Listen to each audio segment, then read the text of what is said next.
Hello बच्चों, कैसे हो आप सब। स्वागत है आपका प्रोजेक्ट वाई ऑनलाइन के यूट्यूब चैनल पे। आज हम पढ़ने वाले हैं क्लास 9 का चैप्टर नंबर 6। चैप्टर 6 है आपके पास लाइंस एंड एंगल्स यानी रेखाएं और कोण। इस वीडियो में हम जो भी पूरा बेसिक है, मतलब एकदम हम बेसिक से स्टार्ट करेंगे कि अगर आपको इस चैप्टर के बारे में कुछ भी नहीं पता, आपने इससे पहले लाइंस एंड एंगल के बारे में कुछ भी नहीं पढ़ रखा, तो वो सारी चीज को हम कवर अप करके चलेंगे। ठीक है, तो बेसिकली हम इसके बेसिक्स टर्म्स और डेफिनेशन की बात करेंगे एंड देन इसके ऊपर क्वेश्चंस को क्या करेंगे, प्रैक्टिस। अगर आपको कुछ भी नहीं आता इस चैप्टर के बारे में, तो आप इस वीडियो को ध्यान से देखें। ठीक है, तो स्टार्ट करते हैं बेसिक टर्म से। तो सबसे पहली जो चीज आती है, अगर आपको लाइंस एंड एंगल के बारे में समझना है तो कुछ बेसिक चीजों की हम बात कर लेते हैं। सबसे पहला है लाइन यानी रेखा। क्या होती है भाई? लाइन का मतलब होता है जिसके दोनों पॉइंट फिक्स ना हो, यानी जो एंड पॉइंट है वो फिक्स ना हो। आप इसको कितना भी बढ़ा दो, कितना भी कम कर दो, उसको हम क्या बोलते हैं? लाइन। ठीक है। रे आपके पास क्या होता है कि इसमें एक पॉइंट फिक्स होगा, दूसरे को आप कहीं भी बढ़ाओ घटाओ कुछ भी मतलब नहीं है, ऊपर ले जाओ नीचे ले जाओ कहीं पे भी लेके जाओ, बट रे में क्या होगा, एक पॉइंट फिक्स होगा। फिर आता है लाइन सेगमेंट यानी रेखाखंड। लाइन सेगमेंट यानी रेखाखंड क्या कहता है कि यहाँ पे दोनों पॉइंट फिक्स होंगे, यानी अगर ये 4 सेंटीमीटर की लाइन सेगमेंट है तो ये हमेशा कितने की रहेगी? 4 की। ना आप इसे कम कर सकते हो ना इसे ज्यादा, तो एक तरीके से इसके दोनों पॉइंट क्या होते हैं? फिक्स।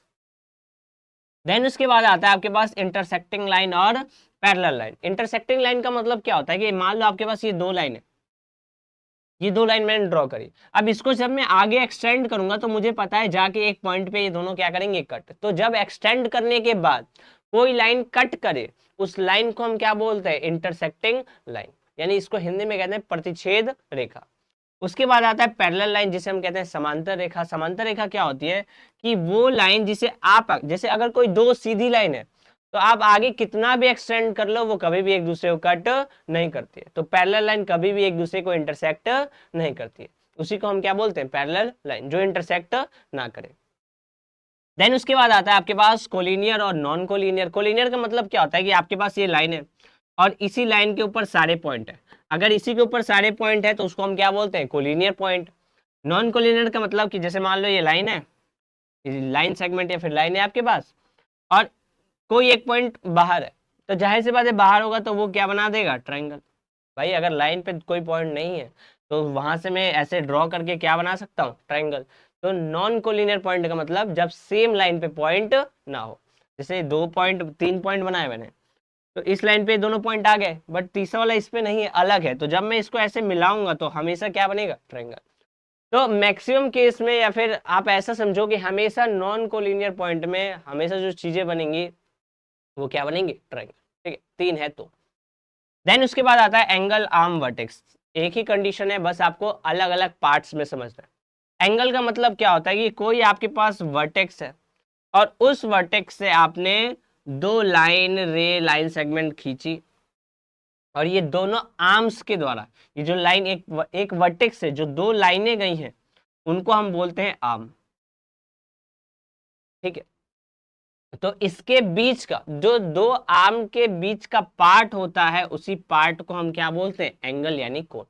ये जो दोनों आर्म के बीच का पार्ट है उसी को हम क्या बोलते हैं? एंगल यानी कोण। ठीक है, आगे चलते हैं। देन उसके बाद आता है आपके पास टाइप्स ऑफ एंगल, यानी एंगल तो हमने पढ़ लिया एंगल क्या होता है, इसके कौन कौन से टाइप्स है। तो टाइप्स में बेसिक सबसे पहला आता है आपके पास एक्यूट एंगल। एक्यूट एंगल ये क्या कहता है कि कोई भी एंगल 0 डिग्री से बड़ा है बट 90 से छोटा है। कि कोई भी आप एंगल बनाओ वो 0 से बड़ा है 90 से छोटा है, वो सारे एंगल किसके अंदर आते हैं? एक्यूट एंगल के अंदर। ठीक है, कहने का मतलब क्या है कि अगर ये सीधी लाइन है तो ये तो राइट एंगल हो गई, इससे कम ये इसके इसके बीच में जितने भी एंगल होते हैं उन सभी एंगल को हम किसके अंदर रखते हैं? Acute angle. दूसरा आता है आपके पास राइट एंगल। राइट एंगल का मतलब होता है कि अगर आपके पास कोई एंगल परफेक्ट 90 डिग्री का है, जैसे मैं अगर ऐसे सीधी लाइन बना दूं तो सीधी लाइन हमेशा कितने डिग्री की बनती है? 90 डिग्री की, तो उसको हम क्या बोलते हैं? राइट एंगल यानी समकोण। देन उसके बाद आता है आपके पास obtuse angle. Obtuse angle, obtuse angle क्या कहता है कि ये 90 से तो बड़ा होगा बट 180 से छोटा होगा। 90 से बड़ा 180 से छोटा, यानी ये 90 से, ये यहां तक 90 हो गया, इससे बड़ा, और ये स्ट्रेट लाइन क्या होता है? 180 डिग्री होता है। मैंने यहाँ पे स्ट्रेट लाइन बनाया, तो ये पूरा रोटेशन जो होगा वो कितने का होता है 180। तो ये क्या कहना चाहता है कि सीधी वाली लाइन तो ये 90 की होगी, अब इसके बाद 90 के बाद वाले और 180 से कम वाले, यानी ये जो पार्ट होगा वो पूरा पार्ट कौन सा होगा, ऑब्ट्यूज एंगल का, 90 से ज्यादा 180 से कम। इसके बाद आता है आपके पास straight angle. Straight angle, straight angle का मतलब होता है कि जो परफेक्ट 180 का हो, यानी ऐसे लाइन खींच दो तो ये पूरा आधा जो सर्कल बनेगा इसको हम क्या बोलते हैं कि ये पूरा एंगल कितने डिग्री का है 180। वैसे ही नीचे बना दो तो आपका कितना होगा 180, दोनों को जोड़ दो कितना होगा 360, अभी बताऊंगा आगे। तो स्ट्रेट एंगल आपके पास कितना होता है 180। देन उसके बाद आता है रिफ्लेक्स एंगल। रिफ्लेक्स एंगल, अब रिफ्लेक्स एंगल कहां से कहां तक होता है, तो सिंपल भाई, रिफ्लेक्स एंगल होता है आपके पास 180 से ज्यादा बट 360 से कम। ठीक है, यानी ये यहां तक 180 हो गया, इससे तो ज्यादा होगा बट ये 360 से क्या होगा कम, वो सब किसके अंदर आएगा, रिफ्लेक्स एंगल के अंदर। उसके बाद आता है आपके पास complete angle. Complete angle, complete angle होता है आपका पूरा 360 का। जैसे ये पूरा अगर ऐसे रोटेशन लगाऊंगा तो एक पूरा रोटेशन जो होगा वो कितने डिग्री का होगा 360, यानी अगर आप ऐसे कंप्लीट सर्कल करोगे तो जो एंगल बनता है टोटल, वो टोटल एंगल आपके पास कितना बनता है 360। तो ये थे आपके पास टाइप्स ऑफ एंगल। अब हम बात करते हैं एडजेसेंट एंगल की। एडजेसेंट एंगल का मतलब सिंपल होता है, देखो यहीं पे देख लो, जैसे ये था, ये एक एंगल था, मैं क्या करूं कि इसके बीच में एक लाइन खींच दूं, इसके बीच में मैं लाइन खींच दूं, कहीं पे भी खींच दूं, बस इन दोनों के अंदर होना चाहिए। ठीक है, इधर भी खींच दूं फिर भी कोई दिक्कत नहीं है। तो दो एंगल के बीच में जब एक कॉमन साइड होती है तो दोनों एंगल को हम क्या बोलते हैं, एडजेसेंट एंगल। एडजेसेंट एंगल का मतलब क्या होगा कि दो एंगल के बीच में एक साइड क्या होगी कॉमन। जैसे आप क्या देखते हो कि ये एंगल है, ये एंगल है, दोनों के बीच में ये साइड आ रही है, तो इसका मतलब ये दोनों एंगल क्या है एडजेसेंट। तो एडजेसेंट का मतलब क्या होता है, सिंपल सा समझने के लिख लो, इसमें क्या होगा कॉमन आर्म, यानी एक आर्म क्या होगा कॉमन। ठीक है, अब बात करते हैं पेयर ऑफ एंगल की। पेयर ऑफ एंगल सिंपल सा क्या कहता है भाई मेरे, कि अगर आपके पास कोई एक स्ट्रेट लाइन है, पेयर ऑफ एंगल क्या कहता है कि अगर आपके पास कोई एक स्ट्रेट लाइन है, इसके ऊपर कोई भी लाइन गिरे, ऐसे गिरे, ऐसे गिरे, ऐसे गिरे, ऐसे गिरे, इस लाइन के द्वारा, जैसे अगर मैं कहता हूं कि ये लाइन है, इसके ऊपर एक ऐसे लाइन गिर रही है, ठीक है, अब गिरने की वजह से क्या हुआ, एक इधर एंगल बना और एक इधर बना, भाई बिल्कुल बना। अगर मैं कहूं कि नाम दो तो ये क्या होगा ए ओ बी सी, ऐसे मैंने नाम दे दिया। तो एंगल को लिखने का तरीका क्या होता है, अगर मैं पूछूं कि इस वाले एंगल को लिखना है, नाम कैसे पढ़ते हैं, तो हमेशा एंगल होता है बीच में, एंगल होता है बीच में, ओ पे एंगल बन रहा है, ओ कहाँ होगा बीच में, और आजू बाजू उसकी साइड होती है, तो इस ओ पे एंगल इधर वाला कौन सा बन रहा है ए और बी, तो क्या लिख दो ए और बी, और सिंबल कौन सा लगा दोगे एंगल का, ये सिंबल आपके पास किसका हो गया एंगल का, ऐसे डिनोट करते हैं एंगल को। सेम वैसे इस साइड वाला बनाना है तो एंगल ओ पे बन रहा है तो ओ तो बीच में, अब बाजू वाली साइड कौन सी रखेंगे बी और सी, तो बी और सी, आप सी और बी भी रख सकते हो, कोई दिक्कत नहीं है। तो ये एंगल क्या बन गया बी ओ सी, ये एंगल क्या बन गया ए ओ बी, ऐसे पढ़ते हैं एंगल को। अब इन दोनों एंगल का जो सम होगा जब ऐड करेंगे तो सम हमेशा होगा 180, इन दोनों एंगल का सम हमेशा कितना होगा 180। कौन कहता है भाई, कौन कहता है भाई, तो लीनियर पेयर, जो हमने पेयर ऑफ एंगल पढ़ा उसी में क्या आता है लीनियर पेयर, यानी रैखिक युग्म, रैखिक युग्म।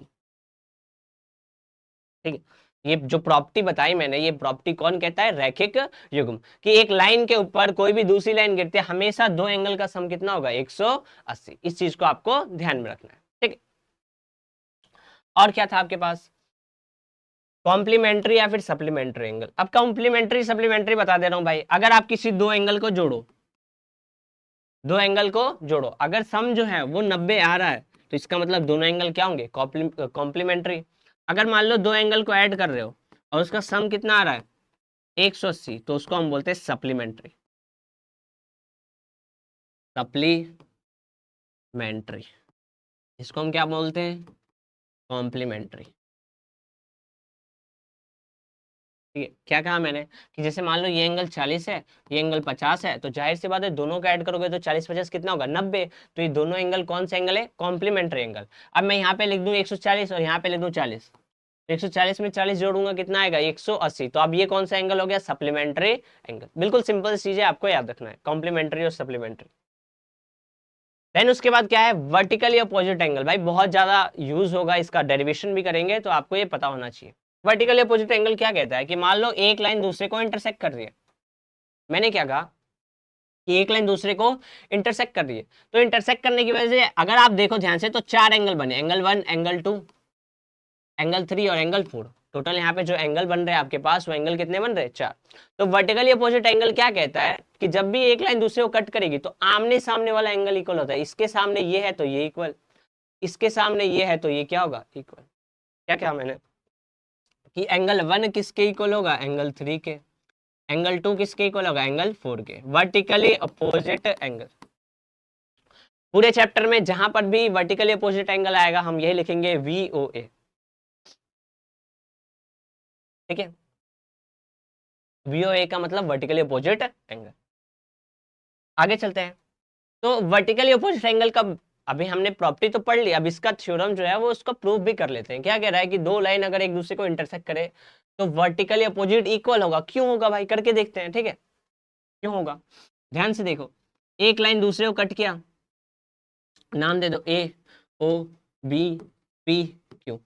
ठीक है, हमें प्रूफ करना है। क्या प्रूफ करना है भाई कि एंगल 1 है ये, एंगल 2 है ये, एंगल 3 है ये और एंगल 4 है ये। प्रॉपर्टी क्या कहती है कि आमने सामने इक्वल होना चाहिए, ये प्रूफ करना है। ठीक है, आ जाओ।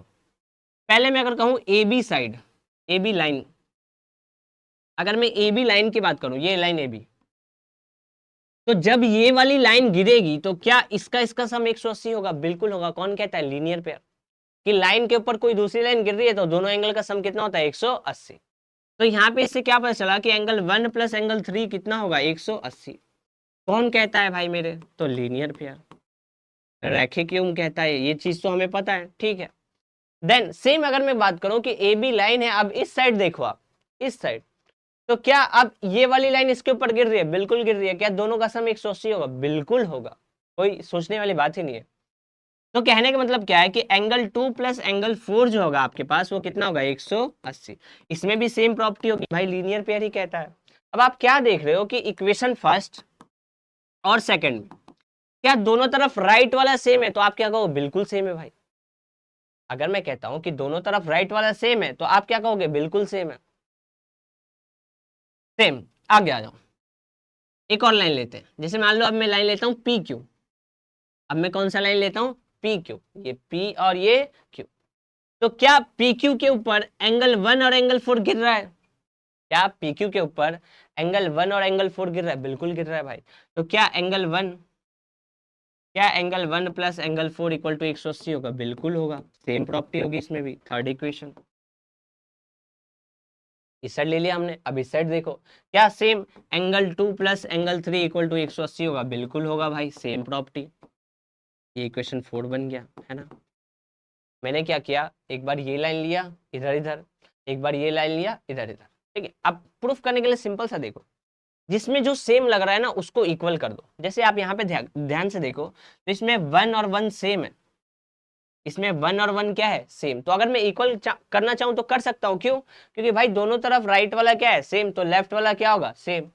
तो यहाँ पे क्या angle 1 plus angle 3 equal to angle 1 plus angle 4 होगा, बिल्कुल होगा भाई। क्यों होगा ऐसा, क्योंकि राइट वाला क्या है सेम, तो लेफ्ट वाला हमेशा क्या होता है सेम। ठीक है, ये चीज को ध्यान रखना। अब 1 1 सेम सेम है, ये तो कट गया, तो एंगल 3 किसके इक्वल हो गया एंगल 4 के। भाई 3 जो है वो 4 के इक्वल हो गया। क्या पहला प्रूफ हो नहीं गया भाई, अपोजिट इक्वल करना था तो हमने इक्वल कर दिया। दूसरा देखो, अगर मैं इसको सेम कर दूं तो क्या यहाँ पे भी कट जाएगा, बिल्कुल कट जाएगा भाई। तो इसको सेम कर लो, राइट सेम है तो लेफ्ट भी सेम, यानी एंगल 2 प्लस एंगल 4 किसके इक्वल होगा भाई आपके पास एंगल 2 प्लस एंगल 3। इससे ये कट जाएगा तो एंगल 3 की, ये तो भाई प्रूफ हो गया। कोई दूसरा इक्वेशन उठाते हैं, ये तो एंगल 3 हो जाएगा वापस। कोई दूसरा देखो, तो दूसरा हम लेते हैं 1 को, ये पहले वाले इक्वेशन को, और ये लास्ट वाले को, पहला और लास्ट, फर्स्ट को और 4 को। ठीक है, हमने तो ये प्रूफ कर लिया, इसको करने पे वापस वही आ रहा है। बट अगर हम दूसरा लें 1 और 4 को, तो 1 4 क्या होगा angle 1 plus angle 3 equal to angle 2 plus angle 3। ठीक है, यहाँ से 3 कट गया तो 1 किसके इक्वल हो गया, 2 के। भाई ये 1 किसके इक्वल हो गया, 2 के। ये वाला भी अपोजिट इक्वल है, तो आप कोई एक करके दिखा दो या दोनों करके दिखा दो, कोई दिक्कत नहीं है, आपकी मर्जी कितने सॉल्व करके आप दिखाना चाहते हो। अगर आप एक कोई एक इक्वल कर देते हो तो इसका मतलब क्या है, वर्टिकली अपोजिट एंगल प्रूफ हो गया है। ठीक है, आगे चलते हैं। जैसे मान लो आपके पास क्वेश्चन है, क्या कह रहा है, P Q R S intersect कर रहे हैं ओ पे, ठीक है भाई, रेशियो दे रखा है। तो आपको एक सिंपल सी चीज बताता हूं, आगे तक हमेशा फॉलो करना है। कहीं पे भी आपको रेशियो दिखता है, दिखते ही आपको समझ लेना रेशियो का मतलब एक्स। क्या कहा मैंने, 9th में हो, 10th में हो, छठी में हो, 7वीं में हो, 8वीं में हो, किसी भी क्लास में हो, कोई मैटर नहीं करता। जब भी आपको रेशियो दिखे, हमेशा रेशियो को मानना है एक्स। क्या कहा मैंने, हमेशा रेशियो क्या मानना है, एक्स। ठीक है, समझ गए। हमने क्या कहा कि रेशियो को क्या मानूंगा, एक्स। ये जो रेशियो लगा इसको क्या मानूंगा, एक्स। ठीक है, जब एक्स मान लिया तो क्या पी ओ आर जो है वो 5 है। भाई पहला वाला रेशियो पहले वाले के इक्वल, दूसरा वाला रेशियो दूसरे वाले के इक्वल, तो पी ओ आर क्या है, 5। अब रेशियो वाली चीज डायरेक्ट इक्वल नहीं होती, इस वजह से हमने क्या माना था। आई बात समझ में, क्यों मानते हैं हम।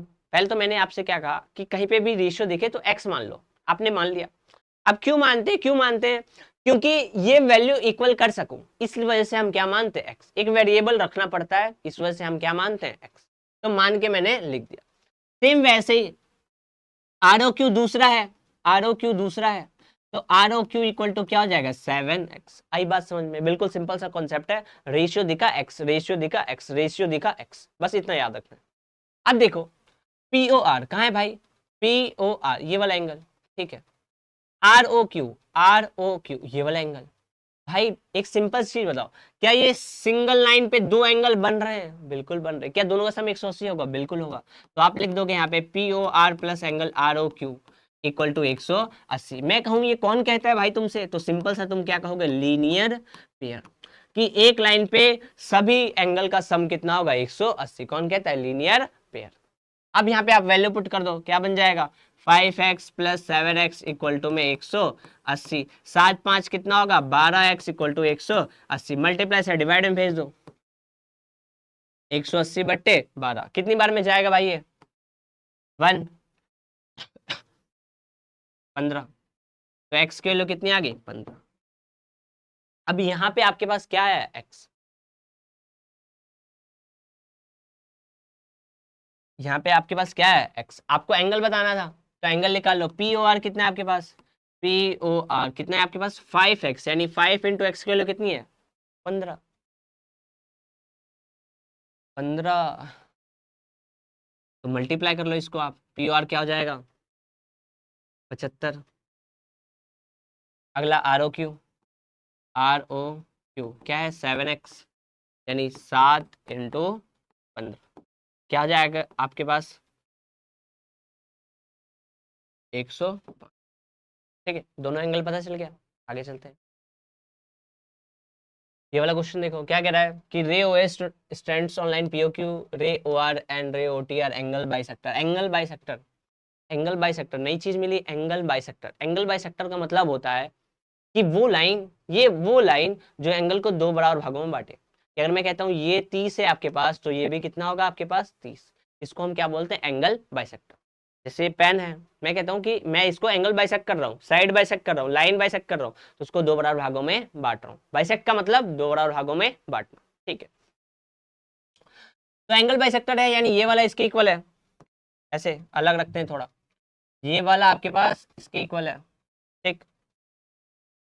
और ये वाला आपके पास ये जो एंगल है वो इसके इक्वल है। ठीक है, क्या प्रूफ करना है, आर ओ टी फाइंड करना है। आर ओ टी, ध्यान से देखो, आर ओ टी।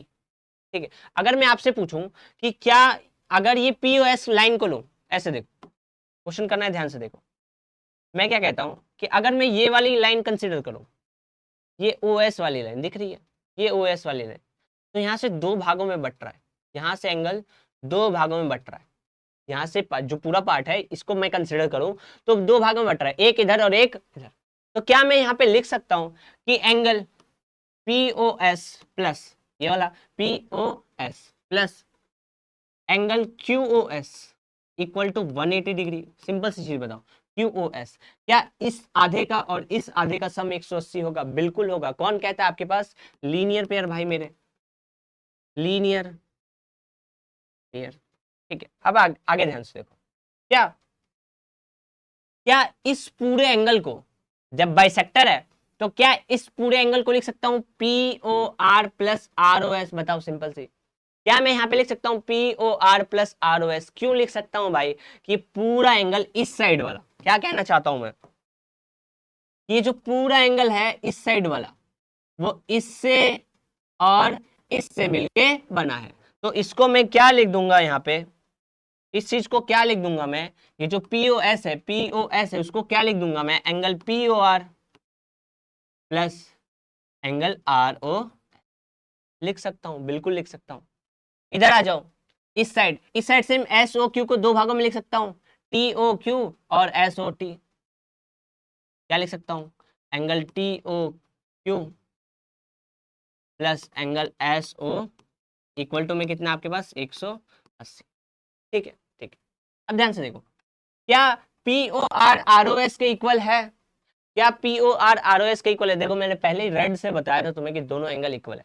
तो क्या POR की जगह ROS लिख सकता हूं? बिल्कुल लिख सकता हूं। तो लिख दो भाई, angle ROS plus angle ROS plus, क्या ये TOQ SOT के इक्वल है? बिल्कुल है। अभी मैंने ये येलो वाले से आपको बताया था कि दोनों एंगल इक्वल है। क्यों है इक्वल? क्योंकि क्वेश्चन में दे रखा है बाइसेक्टर है, तो बाइसेक्टर का मतलब एंगल आपस में क्या होंगे? तो TOQ की जगह क्या रख सकता हूं? SOT। तो TOQ की जगह क्या रख दिया? Angle SOT plus angle SOT equal to में कितना आपके पास 180। ठीक है, दोनों को जोड़ोगे तो क्या ट्वाइस ऑफ एंगल ROS हो जाएगा? जैसे x x 2x हो जाता है, वैसे ROS क्या हो जाएगा? 2 एंगल ROS। ठीक है, अब देखो SOT जोड़ के क्या हो जाएगा? 2 एंगल SOT इक्वल टू में 180।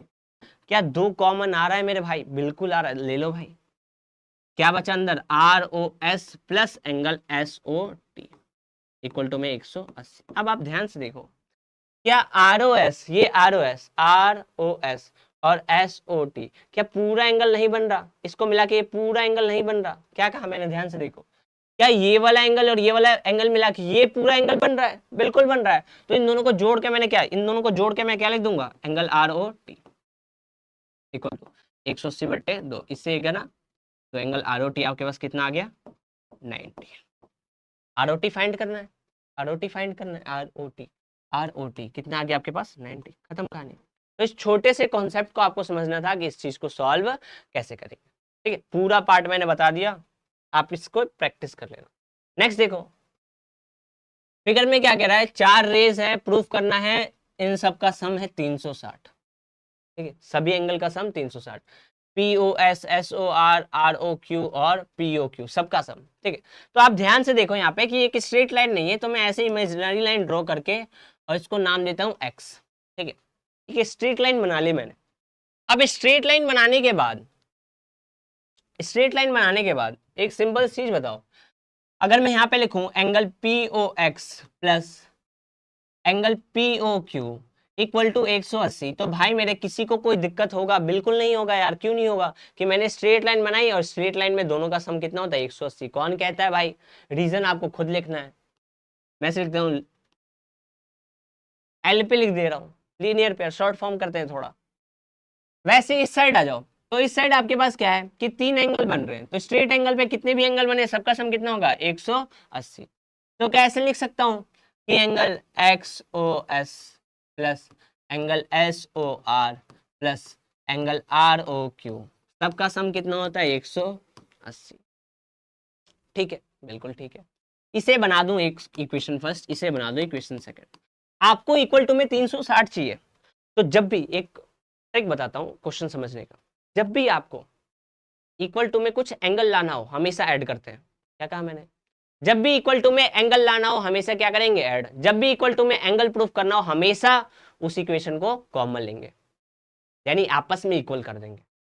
तो यहाँ पे एंगल लाना है 360, तो जाहिर सी बात है दोनों को क्या करेंगे? ऐड। ऐड कर लो भाई, तो लेफ्ट वाला लेफ्ट से ऐड होगा और राइट वाला राइट से। तो यहाँ पे लिखोगे आप adding equation first and second. क्या आपके पास angle P O X plus angle P O Q plus angle X O S plus angle S O R plus angle R O Q is equal to 180 plus 100। ठीक है, बिल्कुल ठीक है। एक minus सी चीज देखो, क्या पी ओ एक्स और एक्स ओ एस मिला के पूरा एंगल पी ओ एस बन रहा है? बिल्कुल बन रहा है। तो पी ओ एक्स और एक्स ओ एस मिला के मैंने पूरा एंगल क्या लिख दिया? P O S. Angle P O S plus angle P O Q plus angle S O R plus angle R O Q equal to 360। क्या यही चाहिए था भाई? P O S S O R Q O R वही चाहिए थे, बिल्कुल वही चीज आया। हो गया प्रूफ यहाँ पे। तो आपको माइनर माइनर से चीज हर एक इक्वेशन को करके उसको समझना है कि कौन कौन सा कॉन्सेप्ट लग रहा है, देन आपको उसको अलग क्वेश्चन में अप्लाई करना है। ठीक है, नेक्स्ट क्वेश्चन देखो क्या कह रहा है कि P Q R P R Q के इक्वल है, प्रूफ करना है P Q S P R T के इक्वल है। क्या कह रहा है कि ये एंगल इसके इक्वल है, प्रूफ करना है पी क्यू एस यानी ये बाहर वाला इस बाहर वाले के इक्वल है, ये प्रूफ करना है। ठीक है, एक सिंपल चीज बताओ, क्या इसका इसका सम 180 होगा? बिल्कुल होगा, लिख लो यहाँ पे। तो क्या angle P Q S plus P Q R 180 होगा? बिल्कुल होगा। क्या सेम दूसरी साइड भी angle P R T is plus angle P R Q equal to 180 होगा? बिल्कुल होगा, है ना भाई? इधर भी इन दोनों का सम कितना होगा? 180, क्योंकि एक लाइन पे दूसरी लाइन गिर रही है, तो दोनों का सम 180। दोनों में रीजन क्या होगा? लीनियर रैखिक युग्म। ठीक है, अब ध्यान से देखो मैंने अभी इससे पहले बताया था कि जब भी इक्वल टू में एंगल लाना हो तो ऐड करते हैं, नॉर्मल एंगल प्रूफ करना हो यानी कुछ 180 90 कुछ नहीं लाना, तो आपको उस टाइम पे क्या करना है? दोनों को इक्वेट करना है। तो सिंपल सी बात है, इसको ऐड नहीं करेंगे, इक्वेट करेंगे। तो राइट वाला सेम है तो लेफ्ट वाला सेम लिख दो। Angle P Q S plus angle P Q R is equal to angle P R T plus angle P R Q. ठीक है, अब एक चीज बताओ, क्या पी क्यू आर की जगह पी क्यू आर की जगह पी आर क्यू रख सकता हूं? बिल्कुल रख सकता हूं, दोनों सेम है भाई, रख दो भाई। तो क्या angle P Q S plus angle P R Q is equal to angle P R T plus angle P R Q होगा? बिल्कुल होगा भाई। तो पी आर क्यू से पी आर क्यू क्या हो जाएगा? कैंसिल। तो यहाँ पे एंगल पी क्यू एस किसके इक्वल होगा? Angle P R T. हो गया प्रूफ। हमें यही प्रूफ करना था कि ये इसके इक्वल होगा, कर दिया हमने प्रूफ। ठीक है, तो ये सिंपल सिंपल सा तरीका है आपको हर क्वेश्चन में अप्लाई करने के लिए, याद रखना। नेक्स्ट क्वेश्चन देखो, इंपॉर्टेंट भाई, लिख लेना इसे। ये क्वेश्चन क्या है आपके लिए? इंपॉर्टेंट। क्या कह रहा है क्वेश्चन में कि पीओ क्यू एक लाइन है, ray O R is perpendicular to line. Perpendicular का मतलब 90 डिग्री बना रहा है। ठीक है, प्रूफ दैट, प्रूफ करना है R O S equal to half of angle Q S minus P O S. ठीक है, इंपॉर्टेंट क्वेश्चन है, तरीका क्या है करने का, ध्यान से देखो। एक सिंपल सी चीज आपसे पूछूंगा मैं, वो सिंपल सी चीज मेरे को बताना आप। ठीक है, सिंपल सी चीज आपसे पूछूंगा, सिंपल सी चीज बताना मेरे को कि क्या ये 90 है तो इधर वाला भी 90 होगा? आप बिल्कुल सिंपल से कहोगे बिल्कुल होगा, क्योंकि दोनों तरफ का सम 180 होगा, एक 90 है तो दूसरा भी कितना होगा? 90। ठीक है, समझ गए? क्या इसका इसका सम 90 होगा? बिल्कुल होगा भाई, इधर वाला पूरा 90 है तो दोनों एंगल का सम 90। तो क्या यहां लिख सकता हूं कि angle P O S plus angle S O R equal to में 90? आप बिल्कुल क्या कहोगे? हाँ भाई लिख दो, कोई दिक्कत नहीं है। ठीक है, तो इसका इसका सम आपके पास कितना हो गया? 90। ठीक है, क्या वैसे ही कि मेरे को चाहिए Q O S, Q O S ये वाला एंगल, ध्यान से देखो कौन सा कह रहा हूं, ये क्यू ओ एस ये वाला एंगल। तो क्या इसको इसको जोड़ूंगा तो वो एंगल आएगा? बिल्कुल आएगा। तो मैं क्या लिख सकता हूं यहाँ पे कि angle Q O R, Q O R plus angle R O S is equal to angle Q O S. बिल्कुल लिख सकता हूं, है ना भाई? कि भाई इन दोनों को जोड़ोगे तो 90 और इस पूरे को और इसको जोड़ोगे तो ये पूरा एंगल क्यू ओ एस आएगा। ठीक है, अगर मैं यहां से पूछूं कि क्यू ओ आर 90 है तो आप बिल्कुल कहोगे भाई ये 90 दे रखा है, plus angle R O S is equal to angle Q O. अगर मैं यहाँ से 90 की वैल्यू पूछूं तो आप इस प्लस को इधर माइनस भेज दोगे, यानी क्या बन जाएगा ये एंगल क्यू ओ एस, ये प्लस से इधर माइनस यानी minus angle R O S, और इक्वल टू में क्या बचा आपके पास 90।